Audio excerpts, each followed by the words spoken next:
Fitzy and Whipper. This is an amazing story. Now, Lisa Curry, we know she's got a new book out. It's called Life, Love and Loss. And we know poor Lisa, she has suffered a lot of loss. She devastating. Speaks about the death of her daughter Jamie at the age of 33, years of mental illness, eating disorders, alcohol abuse. This is a fascinating read.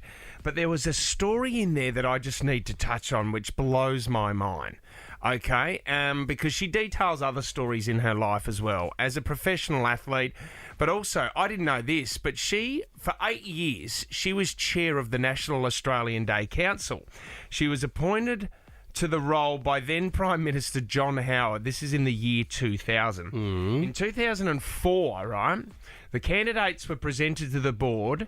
And Lisa Curry said to me, wildlife expert Steve Irwin was a no-brainer to win. He had done so much for wildlife and the environment, bringing these issues in front of the Australian public through his television shows, and the sheer force of his personality, they said he is a no-brainer. Yep. He's going to win it. And that was the beauty of Steve Irwin, she said. That's how he made you feel. And everybody in Australia loved his profile globally was getting bigger and bigger, and it was putting Australia on the map. She said, in those days, all the nominations arrived by mail, and one of the letters we received was from a young girl who hoped that Steve Irwin would win Australia of the Year before he got eaten by a crocodile. Now, this letter was read out at a board meeting, and we had a bit of a chuckle over it at the time, and we had no idea, obviously no idea that 2 years later that Steve was going to lose his life in those tragic circumstances with the stingray. So the board voted for Steve Irwin to win it in 2004. Then in early January, just before the awards were announced, Steve was filmed, and everybody remembers this, holding his infant son, Robert, feeding a crocodile during a show at Australia Zoo. Yep. And unfortunately, the Australian public and the media crucified Steve, and I remember this. Everyone got stuck into him. How could you do that? You're putting your child in danger. It was condemned, virtually ostracised. But Steve's confident with his children and his expertise was obvious. So Lisa Kenny said, look, you know what? I look at our lives, and Grant Kenny, we used to have the kids on the surfboards and that out in the big waves on the Gold Coast. And you look at that, that's dangerous as well. But they decided to make a decision. This is unbelievable. They said, you know what? Steve's gonna win it in a couple of years anyway. Oh, man. Oh, no. So they took it off him and gave it to Steve Waugh. Steve Waugh got Australian of the Year in 2004. Because they said, well, let's wait a couple of years. Steve will go bigger globally and we'll give him Australia of the Year. And he didn't get it. Maybe it was because they'd already engraved Steve on the award. So they went, oh, God, can't do Irwin. Who else? Got any other Steves in the tank, guys? Steve Waugh, go for it. And this is a real bugbear of hers that she said he should have received one. And she feels like that somehow now, to the family, there should be some kind of recognition for Australian of the Year. I mean, the popularity of Steve Irwin was phenomenal. And you talk about one. Do you remember when he first came on the TV? And everyone would rip in a little bit. And they would go, oh, my God, who is this guy who's, over the top? And it would be, I'm just a metre away from the world's deadliest snake. So a lot of people were ripping off Steve Irwin. Then there became this great appreciation for what he was actually doing and the messages he was trying to get across. Then when America discovered Steve Irwin, they were blown away by this Aussie character, which was so iconic to Australia that America couldn't believe what they were seeing. Remember there was the Steve Irwin doll that you could buy in America, which was like a superhero. Well, the Crocodile Hunter was a huge show. I just went to LA a few weeks ago and I had someone talking to me about the Outback Wrangler, which is Matty Wright, who we get on the show all the time.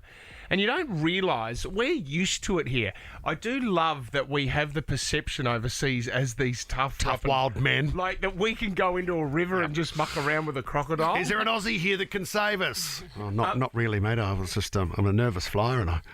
But you don't realise that Matty Wright's videos with there was one that Matty Wright went into, and he knows, because I've been up there a couple of times. He's got Bone Crusher and a few crocodiles that he actually knows really well. And there's this one with half a snout there, so it's been bitten off in a fight. And Matty knows it really well. And he goes into a river and the water's up to his hips, and the crocodile's there floating on the water, and he's patting it. Oh, and that went viral around the world, saying this is what they do in Australia. But how And can I was you a bit know? like, yeah, we do, mate. We all do. I mean, Maddie does it. I do. Do you know Maddie Wright? Bloody oath, I know Maddie Wright. Mate, I'll pat a crock every Sunday. Yeah, actually, I think he's my cousin. Fitzy and Whipper. Lights, camera, clarity. Ooh, Sarah. The epic new series, Billy the Kid, from the creator of Vikings and based on the legendary Outlaw, is now streaming only on Stan. The top trending stories online in entertainment. So Amber Heard. Ooh, this does not look good for her. What do you got? Johnny Depp's security guard has taken the stand and he's explained all the expletives that Amber Heard has used, but then gone so far as to say that she used to beat Johnny to a point where he, on one occasion, had to remove Johnny from their apartment because he was being punched so much, which... Anyway, I don't know how I There's feel a lot about of that. he said, she said here with this Isn't one there? as well. I mean, this is Johnny's security guard, Sarah, so course. he's always going to stick up for Johnny, isn't And he? she's a tiny little girl. It feels a bit weird to claim that I was beaten up by a tiny little girl. I totally agree. Amber Heard, however, has fired her PR team overnight after the psychologist who testified, her psychologist, said that she suffered from 2 personality disorders and painted her as crazy.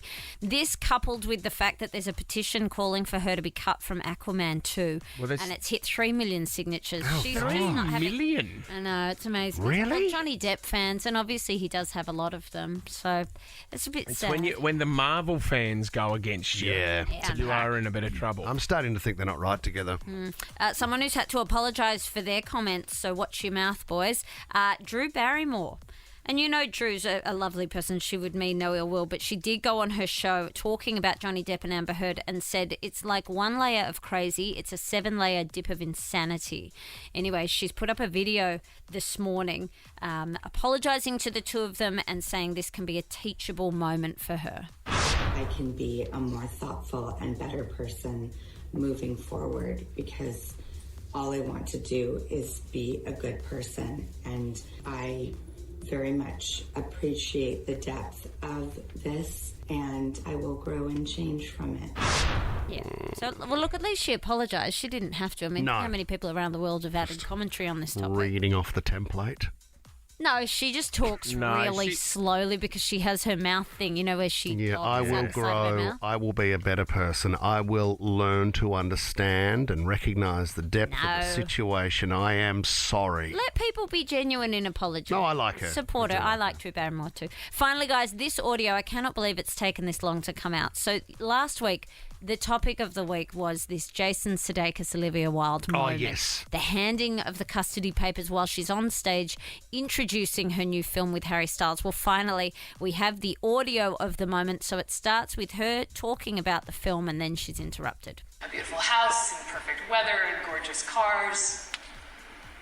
This is for me, right now. This is very mysterious. I'm gonna open it now because it feels like it's time. Is it a script?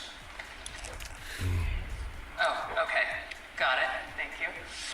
Are you serious? So it's definitely true, Sarah. It is custody papers. We're still led to believe. No one has confirmed that, but it is obviously a legal document. It is not a script as she thinks it is. That Oh, is- it might be a script. Okay, So love. who's to blame for that? The lawyer? The guy who is tasked with delivering Yes. the papers, it's on him. Yeah, but why would he pick that moment? What about when she finished speaking? Wanted it to be Agreed. public. Yeah, maybe. But maybe he was just being a smartass and thought, here's my moment. She can't move. She can't run away. She's standing there. Yeah.